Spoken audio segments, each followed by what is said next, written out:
Hi, welcome to this presentation on what's new in IBM Spectrum Protect version 8.1.15, IBM Spectrum Protect Plus version 10.1.11, and IBM Spectrum Copy Data Management version 2.2.16. Copy Data Management GA'd on June 10th, and Spectrum Protect and Spectrum Protect Plus GA'd on June 29th. I'll be going over what's new in Spectrum Protect, and then I'll turn it over to my colleague Sean to go over what's new in Spectrum Protect Plus and Copy Data Management. The first new feature in IBM Spectrum Protect is our support for AWS Glacier Instant Retrieval class. Now, back in version 7.1.7, we introduced our initial support for AWS S3 Standard class. And then in 8.1.8, we extended that to include the S3 Intelligent Tiering class. 8.1.13, we extended it so that we could back up our retention sets to AWS Glacier Flexible Retrieve and Glacier Deep Archive. However, with those classes, you did have to, based upon AWS's requirements, issue a stage command for the data to be staged back from this Glacier storage to a place where Spectrum Protect could restore it back to the client. So in version 8.1.15, we're introducing support for the new AWS Instant Retrieval class, which will be utilized for both cloud container storage pools, copy retention sets, and Spectrum Protect metadata database backups. And the nice thing about these Glacier Instant Retrieval classes is they do not require that data be staged prior to being able to restore it to the Spectrum Protect clients. And all of this stage or not stage, that is all dictated by AWS and the terms and agreements and costs associated with their different classes of cloud storage. So when you go to set up a container storage pool, which remember is for our backup and archives, you'll now see when you define the storage pool that we have this S3 Glacier Instant Retrieval class. And likewise, if you are setting up a device class for a retention set or Spectrum Protect database backup, you'll see this new cloud storage class equals Glacier_IR. Now remember, the reason we have container storage pools is that when we write our backups or archives out to the cloud, they are deduped, versus if we're writing a retention set or Spectrum Protect database backup out to the cloud, those are not deduped, and thus we keep them separate from our deduped backups. Now, if you do update one of your previous AWS classes to this new Glacier Instant Retrieval class, we will not move the previously stored data to that new storage class, but all of the new backups or retention sets or database backups will go to that new class. I do have some videos out there both on this new Instant Retrieval class as well as some of the older classes that we've also supported. The next new feature we support is the AWS Cloud Data Lock. And this is going to introduce the ability for immutable storage in the cloud. You'll also hear this referred to as Worm, Cloud Worm Read, AWS Object Lock, AWS Data Lock, a lot of different names around there. But the basic concept is that the AWS S3 Object Lock allows the storage of object using a worm model.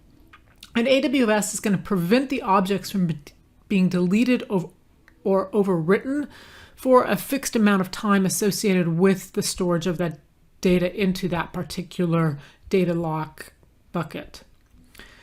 There is also the ability to set a compliance mode on these data lock buckets, which will enable regulatory requirement capabilities. And the way we're going to do this is you first are going to go out into AWS and you'll walk through a setup where you actually create a new S3 bucket and turn on object lock for that bucket. You'll then optionally choose to turn on the compliance mode. After that, you'll go to Spectrum Protect. You'll define your connection to that new bucket and cloud, and then you'll define a storage pool with two new parameters. And the first parameter is going to be that enable cloud data lock equals yes, and then cloud data lock duration equals, and then a number of days. This is currently only supported for container storage pools, not for retention sets or database backups to the cloud.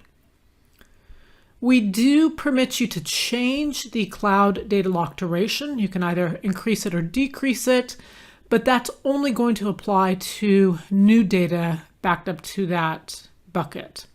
Now, one thing to be very careful about is when you turn on enable cloud data lock equals yes, that is permanently set to a data lock bucket. You cannot turn off enable cloud data lock. So let's look at some of the details on how you set that up. First of all, from inside of AWS, you'll use the AWS Create Bucket Wizard, and you will choose Object Lock Enable. When you turn this to enable, AWS will give you a warning that once this is set, you might be blocked from deleting the objects and the bucket until that time expires. And so you do need to acknowledge this warning. And then finally, you'll click Create Bucket. Optionally, if you want to change this to compliance mode, which means that none of the AWS users can override or delete protected objects, then you can go into the properties for that bucket, click on Edit, and then change the retention mode to compliance. By default, the retention mode is governance, which does allow certain AWS users with specific IAM permissions to actually override or delete that protected data, regardless of its retention period. You do not have to set a default retention period because that is going to be ignored, and Spectrum Protect is going to send its own retention period out to AWS. So once you've set up the cloud data lock inside of AWS, inside of Spectrum Protect, you will issue that defined storage pool with those two new parameters. Now, once again, I'm going to warn you, when you turn on enable cloud data lock equals yes, it cannot be turned off. We do not have a update enable cloud data lock equals no. So once it's on, it is permanently on.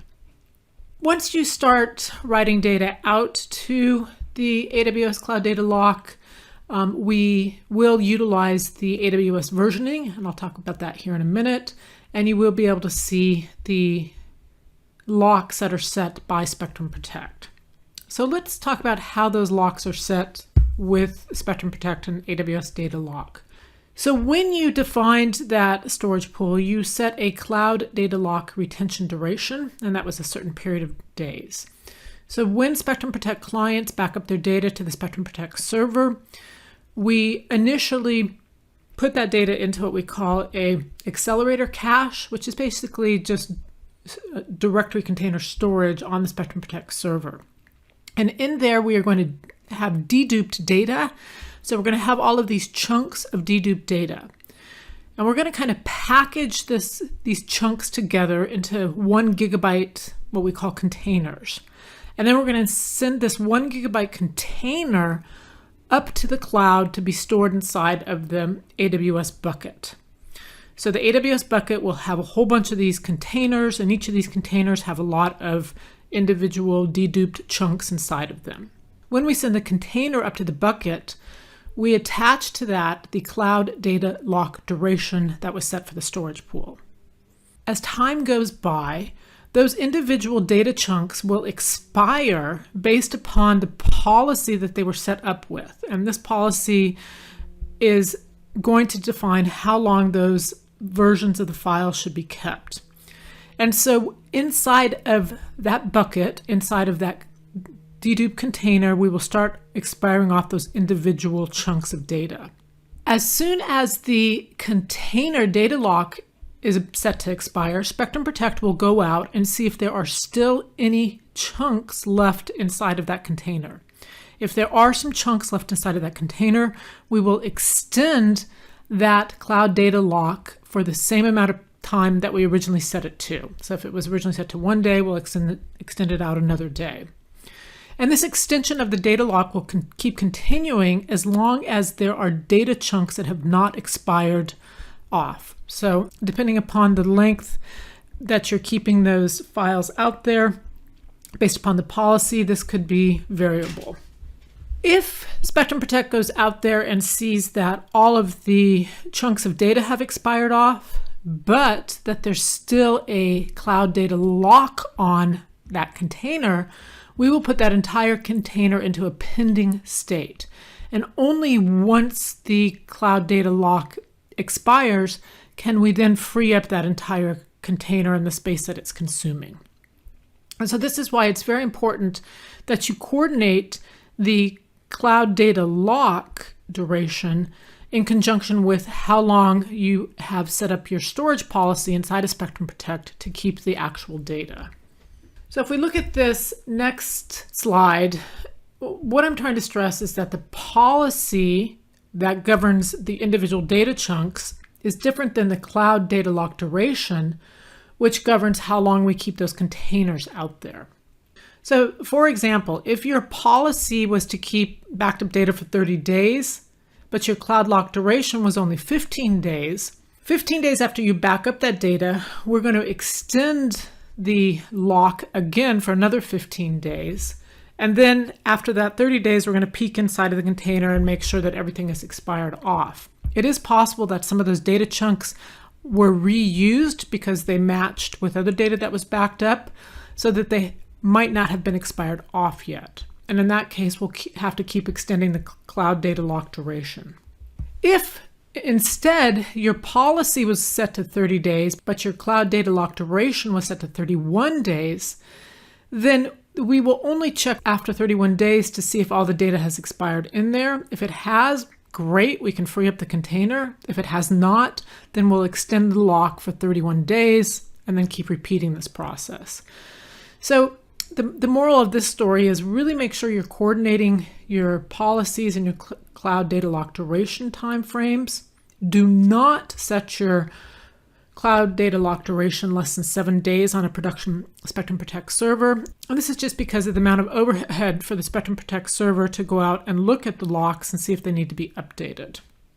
If you're setting this up inside of the Operations Center, you'll see now in our defined storage pool that we do have cloud data lock, and you can enable that and set the lock duration. Likewise, you can go into the properties for that storage pool and you can update the lock duration. Once again, notice you cannot turn off the cloud data lock once it's been set. We also have this concept of the status of the containers. Remember, the container has inside of it all of these chunks of data, of deduped data from our backups.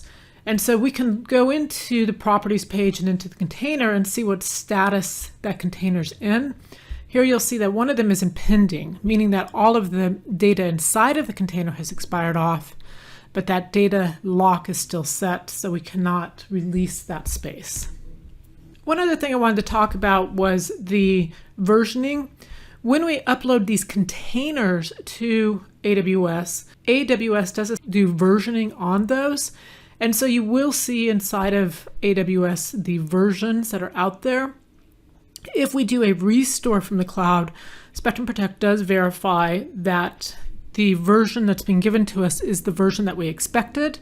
And this is just kind of a good double check that nobody tampered with the data or updated it or anything like that without our knowledge. Okay, so Cloud Data Lock currently is just on AWS. You will see in the future that we'll support this on other cloud vendors as well. The next enhancement has to do with password security. Back in version 6.2, we introduced LDAP support to provide complex passwords for either your Spectrum Protect nodes or admins. In this version, we're providing complex policies for your Spectrum Protect admins using our local built-in Spectrum Protect authentication. You'll now be able to set your minimum alphabetic, numeric, and special characters that are required in a password. And this will be for your administrator passwords. Once you apply these new minimums, those existing administrators will not have to update their password until either their password expires or you force a password reset. We've also changed our invalid password limit, which specifies the number of consecutive times a login can fail before an admin or node is locked out. Previously, that was set at 0 to 9999, and the default was 0, which basically gave attackers unlimited attempts to guess that password. In version 8.1.15, we're changing the range to 1 to 10 guesses, and the default is going to be 5. So if prior to the 8.1.15, your invalid password limit was set to 0, after the upgrade, it will now be at 5. If previously your invalid password limit was somewhere between 11 and 9,999, we'll change it to the new maximum of 10. We're also going to set the hardcode limit to 1 if that admin or node has a session security of transitional. The third enhancement is on the register admin that will now default to session security equals strict. Previously, it would default to session security equals transitional. And this is because most of your administrators are connecting with the operations center, so don't really even need to have a certificate downloaded for them. So some of the details on the minimum alphabetic, numeric, or special characters.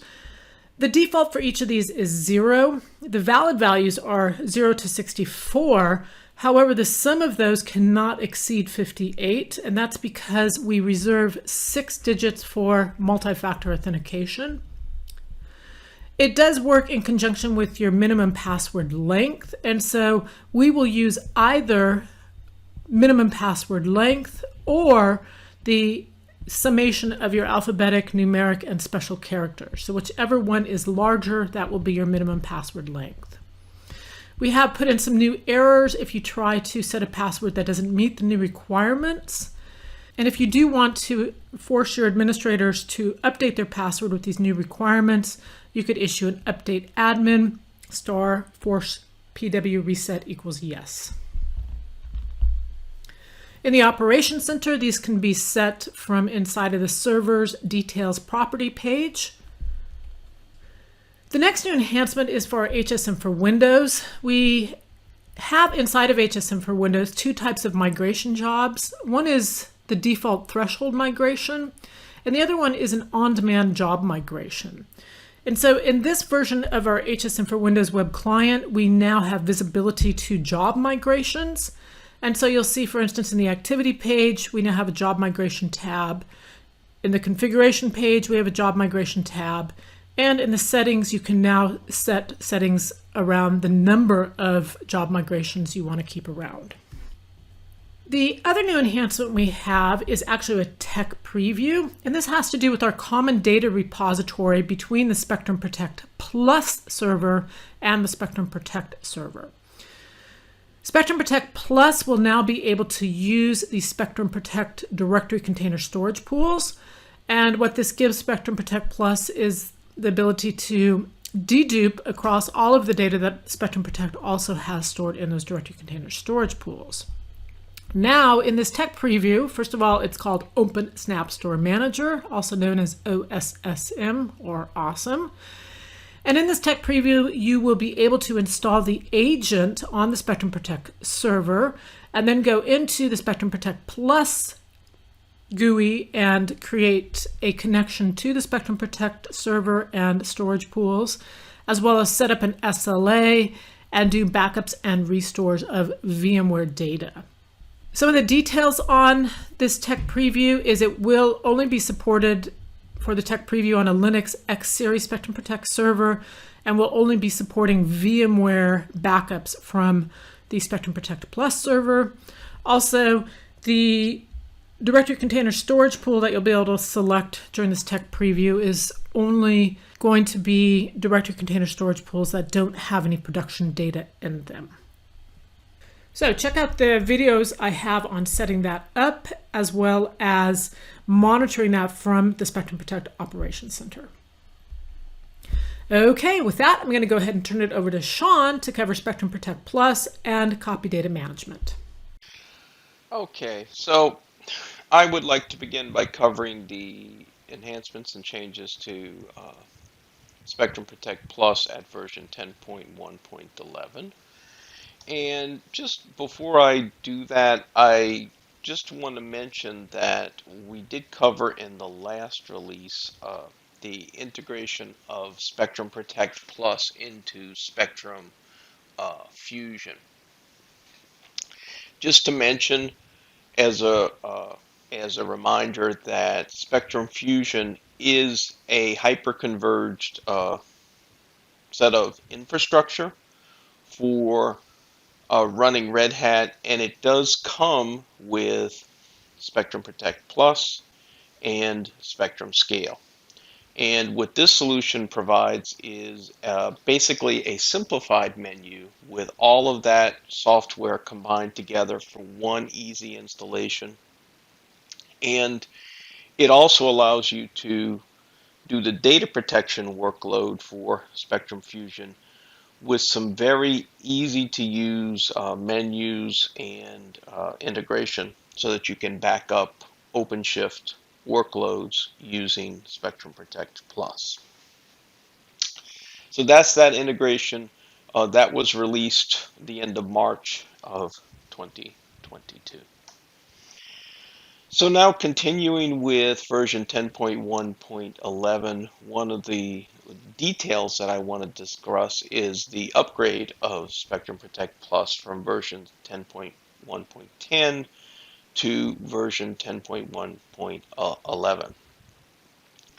Earlier versions of Spectrum Protect Plus ran on CentOS 7.0x. And basically what has happened is the support for CentOS 7 has gone away, and Red Hat is no longer issuing fixes and the like for CentOS either 7 or 8.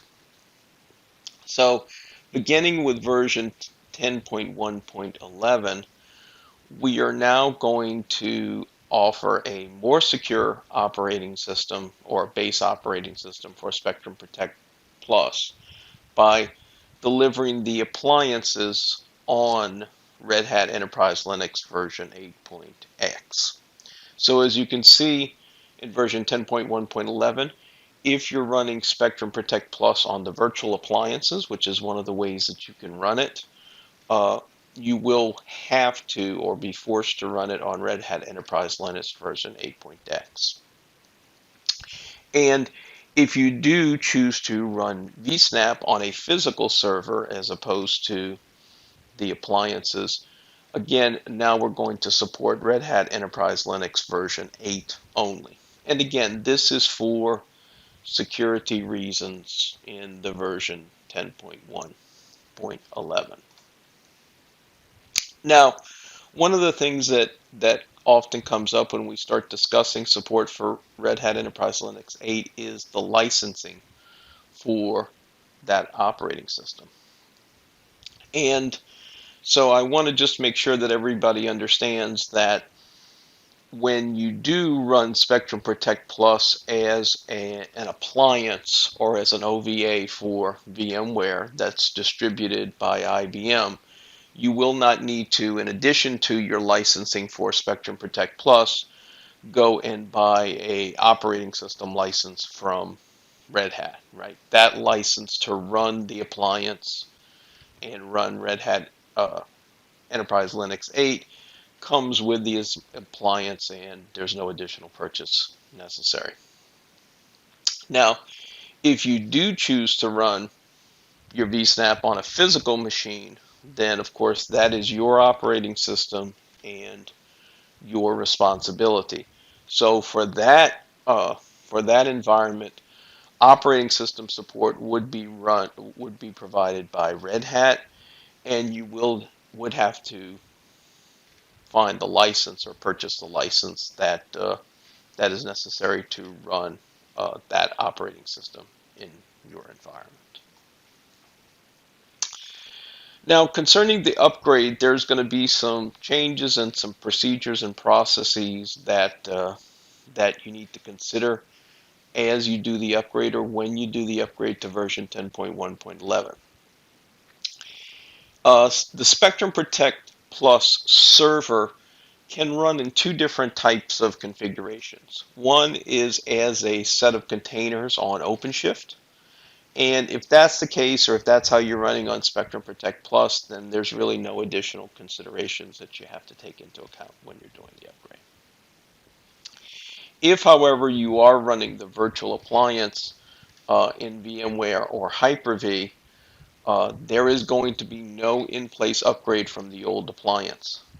Basically, you will need to deploy a new appliance and that contains that new operating system, and then go ahead and migrate the catalog from Spectrum Protect Plus on the old appliance to Spectrum Protect Plus on the new appliance.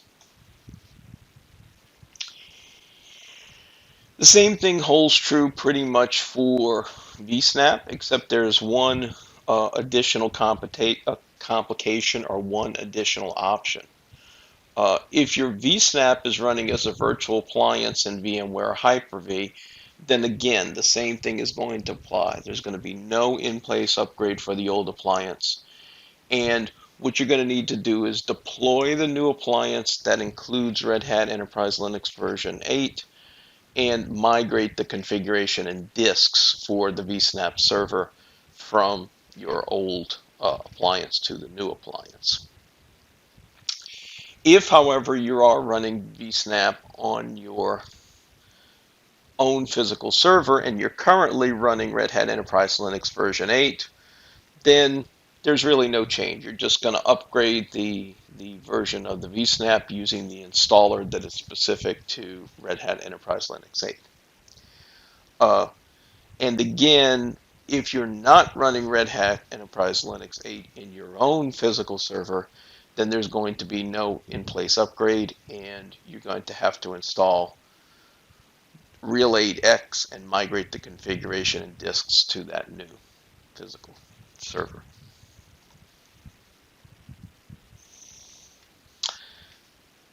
Lastly, the last architectural component to Spectrum Protect Plus, the VADP proxy servers. All operating systems that were previously supported continue to be supported in version 10.1.11. So there's kind of two cases here. If the standalone VADP proxy, if your VADP proxy is standalone, then there's really no change that's needed. It will be auto upgraded when SPP is upgraded. If your proxy is running on a Vsnap server, however, which you can do depending on how your architecture is laid out, if the Vsnap server is upgraded in place, the proxy will be automatically upgraded when SPP is upgraded, or if the Vsnap is migrated using that procedure or that configuration that I discussed a little earlier, you have to reinstall the proxy after the migration. Okay, so continuing the discussion, there's obviously going to be a certain amount of planning that needs to go into upgrading to version 10.1.11 of Spectrum Protect Plus. And a lot of this really involves upgrading the vSnaps, because basically you're going to have to take them down, migrate the disks to the new installation, and then bring them back up. Now, our recommendation is going to be that before you upgrade the Spectrum Protect Plus server, you upgrade all of the vSnaps in your environment in a gradual rolling manner over 7 days. So basically, since the older SPP server is going to support the newer vSnaps, you can continue to run your jobs and basically just upgrade the vSnaps at your leisure over a certain time period, depending on how many of them you have. And so we recommend you do all of that first, and then only as the final step, upgrade the Spectrum Protect Plus server. Now, here's some information on the minimum levels before migration. We recommend that the vSnaps be started at version 10.1.9 or 10.1.10, and if you're at an earlier version, of course, you can upgrade to that version first. For the SPP server, we recommend again that you be running at 10.9 or 10.1.10. And again, that's going to be so that you can support the higher level of vSnaps that you're going to upgrade first and uh, in a rolling fashion. Now, there is a file cataloging feature for Spectrum Protect Plus for virtual machines. And then if you are using that feature, we do recommend that you run 10.1.10 iFix to make sure that you don't lose that catalog information during the migration. Here's a high-level process of upgrading the vSnaps, each one of them.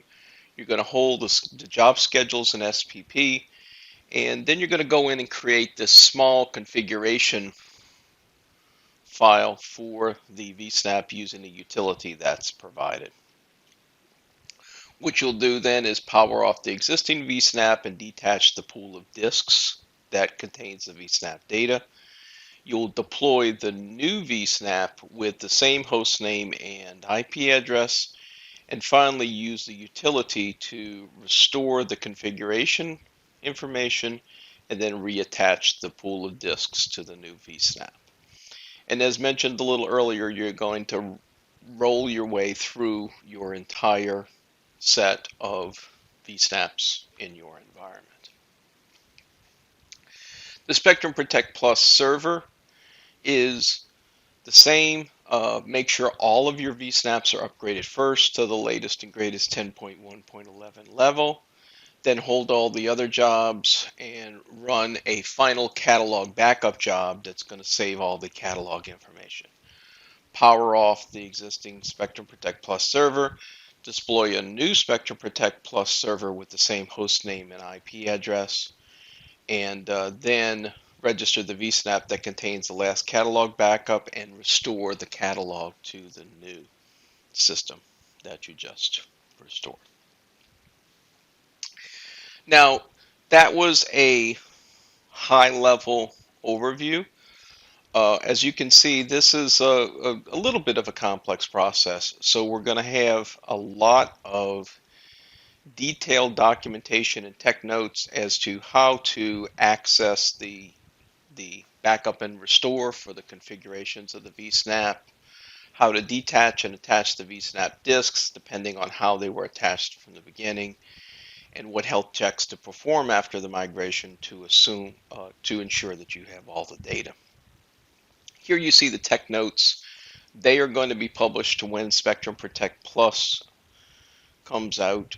So you can reference those tech notes on the IBM support website to get some detailed information and also to get information on the latest updates to this whole process that might come out. So I would highly commend those tech notes to you as you're planning out this upgrade process and looking for the details of how to export and import the configurations and to get the scripts.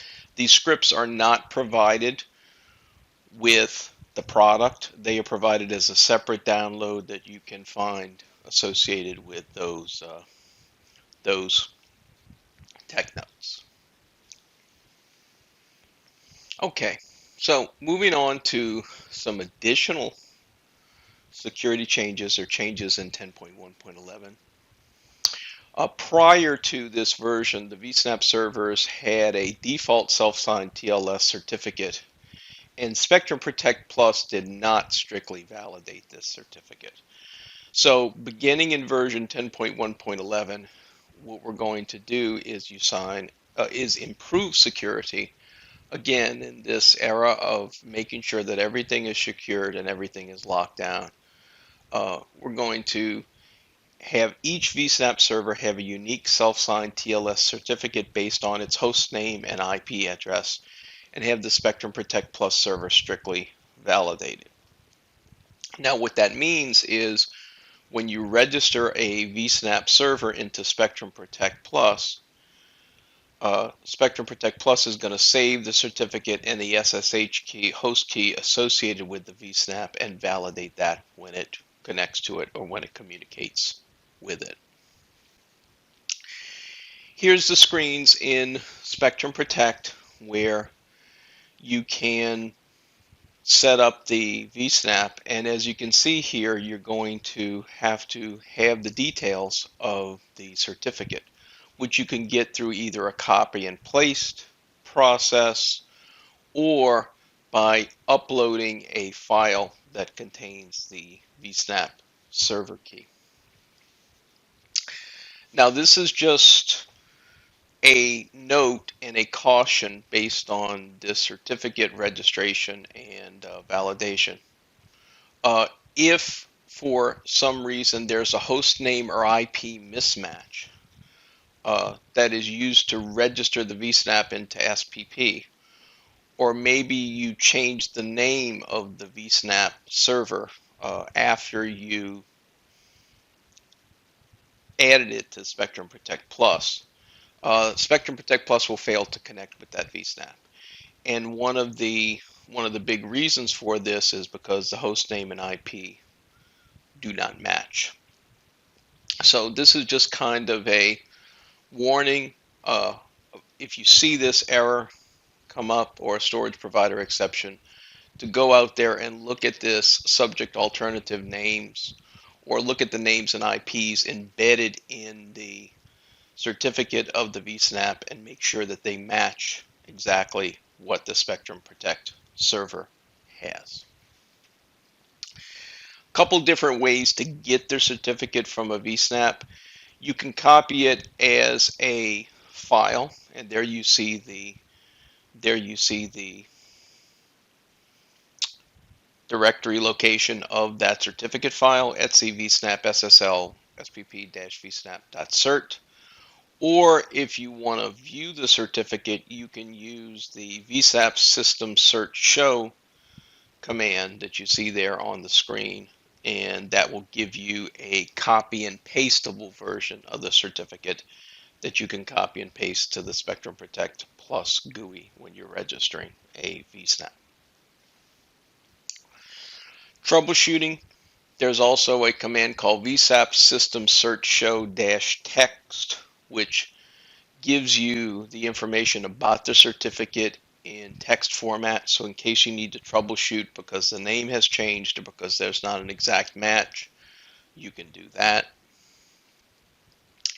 If you change the name, you can also regenerate the self-signed certificate with the correct host names or IPs. And that's this vSnap system cert regenerate command that basically just updates the certificates with the correct IP addresses and host names in case you need that information or need to update that information. Okay, so continuing on, again, this is more security updates. Basically, during Vsnap registration for upgrading to 10.1.11 for existing Vsnaps that are already registered in SPP, there's going to be a new validation logic that takes effect when the SPP is upgraded. So the same trust on first use logic that we described during the last upgrade is going to continue to apply at version 10.1.11. But during a first connection to any Vsnap, SPP is going to retrieve that certificate that we talked about a little earlier and save it, and then all subsequent connections are going to use that certificate for validation. This is yet another reason that when you do the upgrade, it is highly recommended that you run through and upgrade all of the Vsnaps in a rolling process before you upgrade the Spectrum Protect Plus server. This is just more information on the certificate and making sure that, again, there's a match between what the Spectrum Protect Plus server sees as a certificate or knows the Vsnap server should be and what's actually on the Vsnap server. And if there's any changes in that or any changes that take effect, the Spectrum Protect Plus server will not communicate with the Vsnap. So again, this is protecting against the man-in-the-middle attack, right? Protecting against some server spoofing the Spectrum Protect Plus server into thinking that it's a Vsnap when it's really not. Okay, so continuing on some changes to Spectrum Protect Plus initialization. There are two types of Spectrum Protect of Vsnap initialization in Spectrum Protect Plus. The so-called simple model, where you use the Spectrum Protect Plus UI and do a Vsnap system init, which creates the default storage pool and the software components. And there's also this so-called advanced initialization, which is documented as doing a Vsnap system init -- skip pool, but it does not create a default storage pool for you and allows you to manually create the storage pool using the vsnap pool create command. Beginning at 10.1.11, this is going to change a little bit. And in particular, this is because prior to version 10.1.11, future deployments of a Vsnap contained this default 100 gig unused disk. Now, beginning with 10.1.11, it's not going to contain that default unused disk. And if the simple init method is used without adding a disk, obviously it will fail because there's no disks to put in the pool. So what this really implies is you have to add the disks before performing a simple init of the Vsnap, or you must perform an advanced init. Moving on to SQL Server and version 10.1.11, there is going to be a new way for backing up in SQL Server logs. As you can see on the left-hand side, the previous process used a task manager command on the SQL Server to pick up the Windows logs, the SQL Server logs, and to schedule that information. And that had a lot of disadvantages. Errors were reporting on as alerts and weren't reported back to the Spectrum Protect Plus server, and you couldn't see the log backup information in the Spectrum Protect Plus server. So, beginning in version 10.1.11, log backups for SQL Server are now going to be run as a Spectrum Protect Plus job. And what you're going to do is when you go in there and create the policy to back up the SQL Server, you're going to add the log backup to it in the very same manner as you scheduled the backup, the replication, etc. And what this is going to do is have the advantage of pulling all the information about the log backups into Spectrum Protect Plus server so that it's viewable, and to manage the scheduling of those log backups from the Spectrum Protect Plus server. So it's just a better way to back up SQL Server. This is what the screens look like in 10.1.11. As you can see on the left-hand side, basically you just have a click box to enable log backup, and that's what set up that log process on the target. And now you have in the SLA additional policies that control when it's scheduled, how long, etc. The log backup is going to be run on a schedule. So just like all other Spectrum Protect Plus jobs, you can run it from the GUI. And here you see a picture of the screen that lets you running an ad hoc SQL Server backup. And you're picking either the log backup or the regular SQL Server backup. And this shows you the information on scheduling an ad hoc job. So allows you to schedule the policy and basically pick whether you're doing a normal backup or a log backup. Now, as far as upgrade goes, obviously if you have some SQL servers already out there, you're going to be doing things the old way. And that method is still going to be supported when you do the upgrade. And after you do the upgrade to 10.1.11, the job is going to continue to run as it always has. So again, this is one of those things where you can, at your leisure, switch to the new method by adding the new backup sub-policy to the SLA and start using that kind of as a rolling migration through all of your SQL servers. If you select both, then the new method is going to have precedence and the old method is not going to be used. Just some additional information about recovery models in SQL Server and the log backups. If you're running your SQL Server database with a simple recovery model, there are no logs to back up, obviously. So in that case, the log backups will be skipped. And we've also added an additional parameter, and as a matter of fact, I think this may have been there in earlier versions. This allows SQL database backup when transaction backup log is broken. That's there to help you ensure transaction log consistency.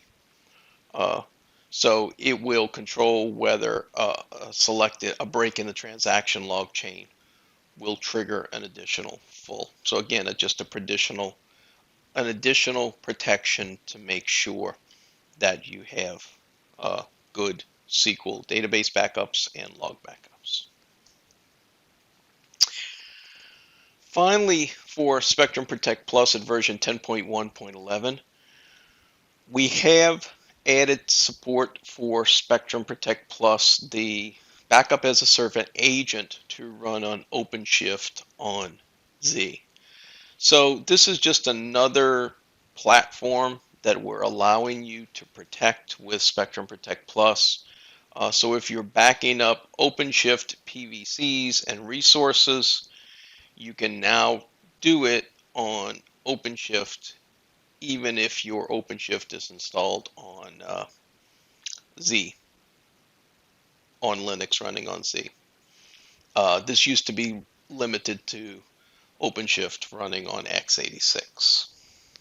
Okay, so now I'd like to move on to Spectrum Copy Data Management version 2.2.16, which has already been released as of this recording. Just a quick overview of CDM, or SCDM as it's called.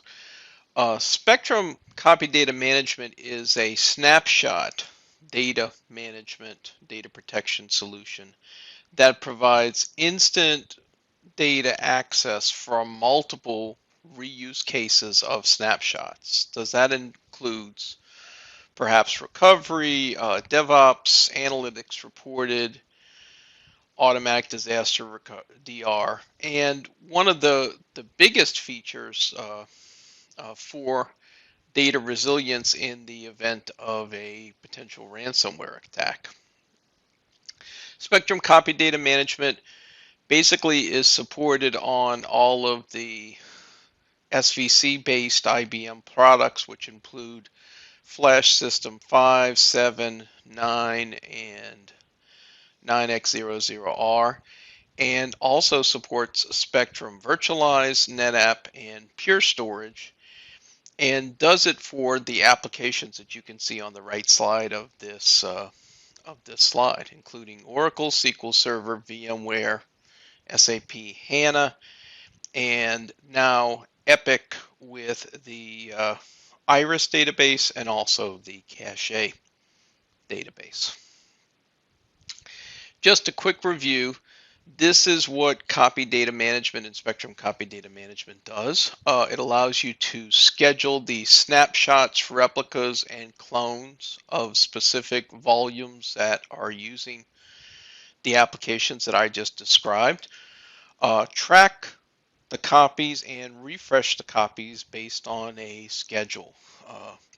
You can also transition those copies from test to production. Maybe you're making clones or reporting on them, or you can use them to recover from a particular incident or of the whole database if you'd like to. Okay, so the first thing I want to mention for the specific enhancement for Spectrum copy data management is support for safeguarded copy on Spectrum Virtualize at Spectrum Copy Data Management version 2.2.16.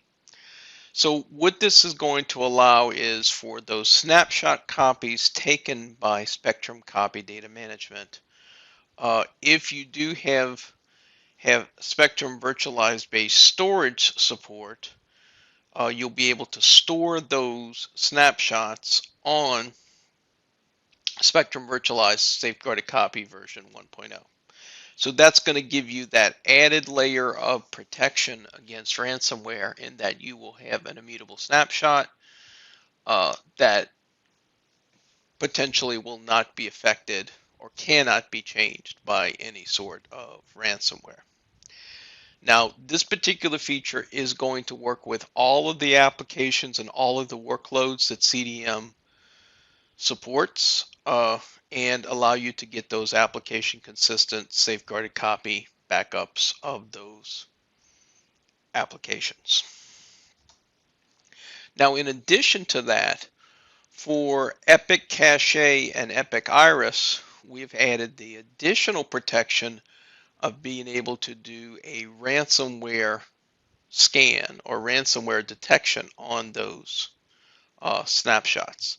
So basically the way this is going to work is once the snapshot is taken from an Epic Cache or an Epic Iris database and stored on safeguarded copy, Spectrum Copy Data Management will be able to perform the additional function of going out there and scanning that copy for ransomware and making a note in the job if ransomware is detected.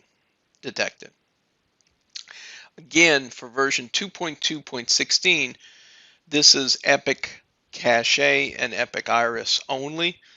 And the intention is for future versions to add this ransomware scanning feature for all of the other workloads that Spectrum Copy Data Management supports.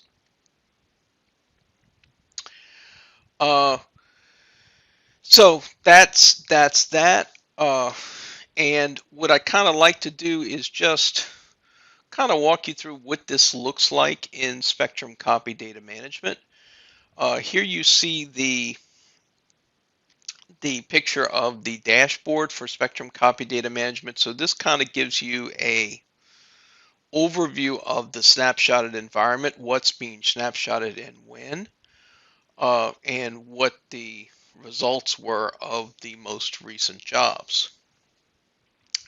Here you see the adding of the volumes for safeguarded copy to the SLA. So with Spectrum Copy Data Management, the snapshot jobs are managed through an SLA, which controls how often you want to take the snapshots and the interval at which they were taken.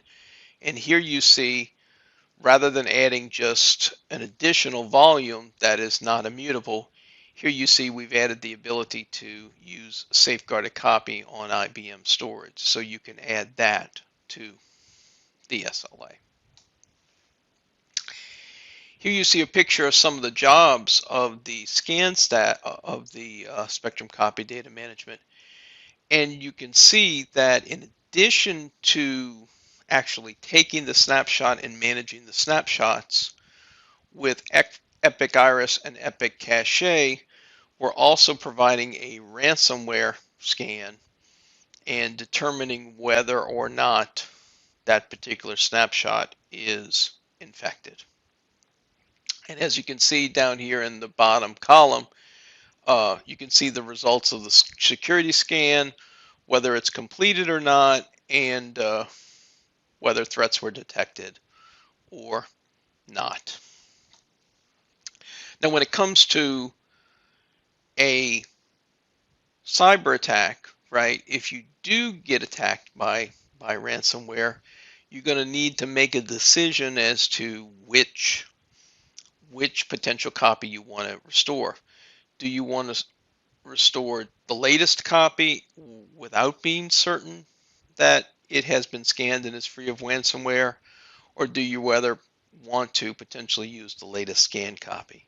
So here we have a picture of the recovery of cache databases, and you can see the information on have these particular copies been scanned for ransomware and have they succeeded with no threats, or have we scanned one of those copies and ransomware is detected, in which case you would not want to restore those particular copies. This is just some details on the initial release of this functionality in Spectrum Copy Data Management. As you can see, and I mentioned already, that safeguarded copy for storing the snapshots, it's supported for all of the applications and all of the workflows that Spectrum Copy Data Management supports. But in the first release of this, the ransomware scanning is only going to apply to Epic Cache and Iris databases. Just a further note about detecting ransomware and potentially how to deal with it and how to address it and what the causes are. One of the things we're going to initially recommend is that if ransomware is detected by Spectrum Copy Data Management in that job, that you contact IBM support and the appropriate security team in your environment to determine exactly what has been detected and what course of action you should take to recover from it. So that group can provide some further information on what specifically is out there as a threat and the best way to recover it. Finally, for Spectrum Copy Data Management, a lot of the same security enhancements that were added to Spectrum Protect Plus have been added to Spectrum Copy Data Management. Beginning in version 2.2.16, we are now going to run on Redhat version 8.6. And if you are using Spectrum Data Management as an appliance, which is typically how it would be run, there's going to be a side-by-side upgrade procedure to upgrade it from the previous version to the new Redhat-based release. Basically, what that's going to involve is you backing up the catalog from Spectrum Copy Data Management, standing up the new Spectrum Copy Data Management instance, and then restoring the catalog. Okay, and that concludes the updates for this release of Spectrum Protect, Spectrum Protect Plus, and Spectrum Copy Data Management. I hope you found this information useful. Thanks a lot for listening.